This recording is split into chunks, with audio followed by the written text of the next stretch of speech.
Bismillahirrahmanirrahim. Alhamdulillahirabbil alamin. Wassalatu wassalamu ala asyrafil anbiya'i wal mursalin sayyidina Muhammadin wa ala alihi wa sahbihi ajmain. Rabbi shrah li sadri wa yassir li amri wahlul 'uqdatam min lisani yafqahu qawli. Allahumma inna nas'aluka ilman nafi'a wa rizqan thayyiba wa amalan mutaqabbala. Allahumma inna nas'aluka ridhaka wal jannah wa na'udzubika min sakhatika wan nar. Allahumma a'inna ala dzikrika wa syukrika wa husni ibadatik ya muqallibal qulub tsabbit qulubana ala dinik. Alhamdulillah, pada kesempatan ini kita melanjutkan pembacaan kitab Al-Mawaidh fil Ahadits Al-Qudsiyah, kumpulan hadis-hadis kursi yang disusun oleh Hujjatul Islam Al-Imam Al-Ghazali. Sekarang kita masuk kepada mau'idhah yang ke-15. Al-mau'idhatul khamisata asyrata, mau'idhah yang ke-15. Yaqulullahu ta'ala, Allah berfirman, ya ibna Adam, wahai manusia, in sholaha dinukum walahmukum wadamukum sholaha amalukum walahmukum wadamukum.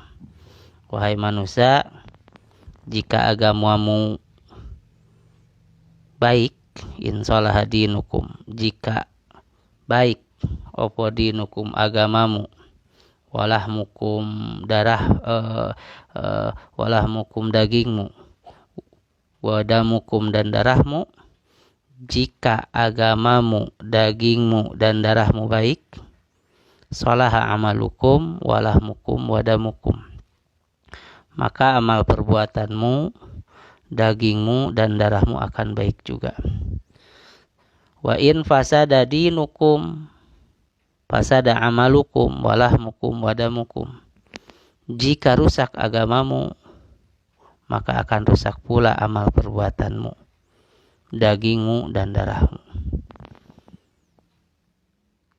Fala takun kal misbahi, wahai manusia, janganlah engkau seperti lilin, seperti obor. Yahruku nafsahu, dia membakar dirinya, wa yudhi'u linnas, untuk menerangi orang lain. Jangan seperti lilin. Jangan seperti lilin. Orang lain selamat, dirinya sendiri malah hancur. Memerintah orang lain berbuat baik, dirinya sendiri enggak. Melarang orang lain untuk jauh dari maksiat, dirinya sendiri melakukan maksiat. Wa ahrij hubbad dunya min qalbika, lemparkanlah olehmu, keluarkanlah olehmu hubbad dunya, cinta dunya, min qalbika, dari hatimu. Wa inni, karena sesungguhnya aku, la ajma'u hubbad dunya wa hubbi fi qalbin wahidin abada. Karena sesungguhnya aku, kata Allah, tidak mengumpulkan cinta dunia dengan cinta kepadaku pada hati satu orang, pada satu hati selamanya. Kalau ada cinta dunia, tidak ada cinta Allah. Dikeluarkanlah cinta dunia yang dengan dunia itu mengalahkan syahwatnya, itu mengalahkan kecintaan kepada Allah. Adapun dunia yang digunakan untuk fisabilillah, untuk melaksanakan perintah Allah sesuai dengan cara yang diperintahkan oleh Allah, itu bagian daripada akhirat. Kalau itu bagian daripada akhirat. Ini dunia yang merusakmu, hilangkan dari hatimu. Wala warfuq bi nafsika fi jam'ir rizqi fa inna rizqa maqsumun wal harisa mahrumun. Warfuq, kau harus berlakulah belas kasih. Kau harus mengasihi binafsika, kepada dirimu sendiri, bijam'ir rizki, dalam mengumpulkan rizki. Fa inna rizqa maqsumun, karena rizki telah ditentukan bagiannya. Wal harisa mahrumun, dan orang yang berlebihan memburu harta kekayaan, yang terlalu ambisius, hanyalah akan menemui kegagalan. Mahrumun, tertolak akhir-akhirnya. Wal bakhilu madmumun wan ni'matu la tadum. Wal istiqsa'u syu'mun wal ajalu ma'lumun wal haqqu ma'lumun. Wa khairu hikmatillahi al-husyu' wa khairul gina'il qana'ah wa khairuz zadit taqwa wa khairu ma utiya fil qulubi al-yaqin wa khairu ma utitum al-afiyah. Wal bakhilu madmumun wal bakhilu madmumun. Orang yang pedit, orang yang bakhil itu tercela. Sehingga dikatakan orang bakhil mah dia jauh dari Allah, jauh dari manusia, jauh dari surga, dekat ke neraka. Orang bakhil. Sedangkan orang yang dermawan, dia dekat kepada Allah, dekat dengan manusia, banyak temannya. Dekat kepada surga, jauh tina neraka. Wal bakhilu madmumun, orang yang bakhil itu tercela. Wan ni'matu la tadum, dan nikmat itu ada akhirnya. Kenikmatan ini hanya sementara. Sahabat Rasulullah SAW namanya Labid bin Rabi'ah radhiyallahu anhu, sebelum masuk Islam, di antara syair-syairnya mengatakan, ala kullu syai'in ma khalallaha batilu wa kullu na'imin la muhalata zailu. Segala kenikmatan pasti hilang. Maksudnya kenikmatan di dunia ini pasti sementara, hilang. Illa na'imal jannah, katakan Rasul. Kecuali kenikmatan surga, abadal abad, selamanya. Maka wan ni'mata la tadu, kenikmatan sekarang ini tidak lama. Maka perlu kita memikirkan kenikmatan yang abadi, pengen mendapatkan kenikmatan yang abadi. Wal istiqsa'u syu'mun wal ajalu ma'lumun. Wal istiqsa'u syu'mun. Memikirkan, istiqsa itu memikirkan sampai ujung-ujungnya, memikirkan suatu masalah sampai ke akar-akarnya, jika tanpa solusi dan tanpa mengembalikan pada urusan takdir, itu syu'mun, itu muwasiah, tercela. Jangan terlalu dalam seperti pertanyaan-pertanyaan Bani Israel ketika mau menyembelih apa? Menjeleh Baqarah, sapi itu. Ya, dalam cerita Bani Israel itu. Wal, apalagi sananya? Wal ajalu ma'lumun. Ajal telah ditentukan. Ajal kita ini telah ditentukan. Wal haqqu ma'lumun. Kebenaran telah nyata. Wa khairu hikmatillahi al-husyu'. Sebaik-baik hikmah Allah, hikmah dari Allah adalah khusyuk. Khusyuk.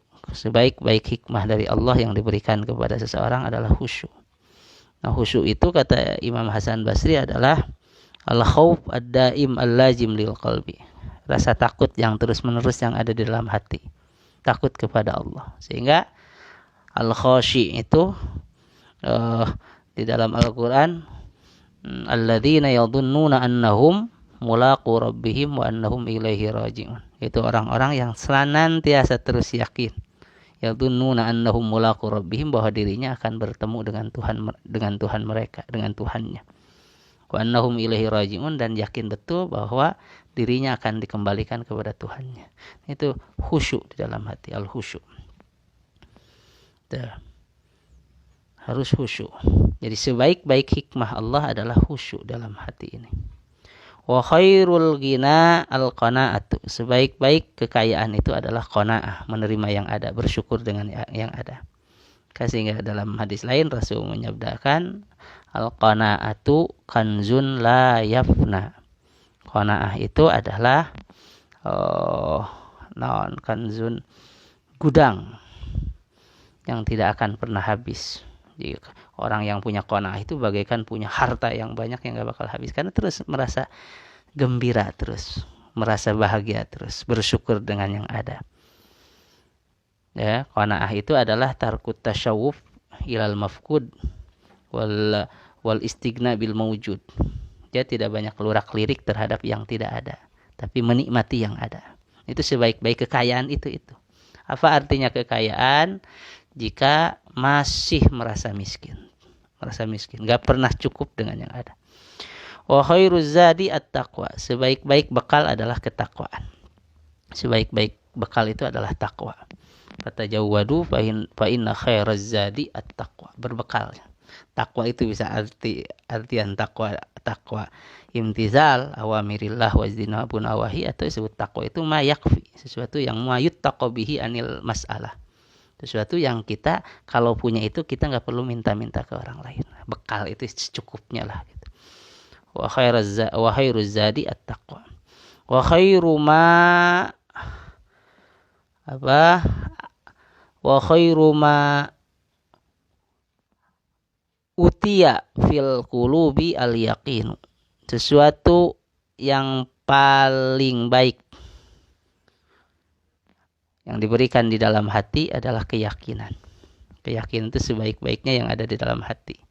Perlu keyakinan. Cirinya orang yakin itu satu, an-nazar ilallahi ta'ala fi kulli syai'in. Dia bisa melihat Allah dalam segala sesuatu. Melihat apapun, mendengar apapun, langsung nyambung kepada pemiliknya, kepada maliknya. Ingat kepada Allah. Warruju'u ilaihi fi kulli amrih. Ciri orang yakin adalah selalu mengembalikan atau kembali kepada Allah dalam segala perintahnya, urusannya. Wal isti'anatu bihi fi kulliha, dan selalu meminta pertolongan kepada Allah dalam setiap kondisinya. Yakin. Nah, sebaik-baik yang ada dalam hati itu adalah yakin. Wa khairu ma utitum al-afiyata. Wa khairu ma utitum al-afiyatu. Sebaik-baiknya yang diberikan kepada kalian iku al-afiyatu adalah afiyah, kesehatan. Sebaik-baiknya yang diberikan oleh Allah kepada kita adalah kesehatan. Kesehatan ini adalah modal. Adalah modal kita untuk berbuat baik. Al-afiyah. Banyak orang tertipu dengan waktu kosong dan kesehatannya. Jadi nikmatani magbunun fihima katsirun minan nas adalah as-sihah wal farag. Banyak sekali orang tertipu, orang rugi di dalam dua nikmat yang diberikan oleh Allah. Itu nikmat sehat dan nikmat waktu luang. Nah, harusnya mumpung sehat, mumpung punya waktu, mumpung jadi dioptimalkan kebaikan-kebaikan. Ini adalah mau'idhah yang ke-15. Mudah-mudahan kita senantiasa mendapat pencerahan dari atau dapat i'tibar, dapat mau'idhah itti'ad dari pembacaan kita terhadap hadis-hadis qudsi ini. Amin ya rabbal alamin. Wallahu a'lam bishawab.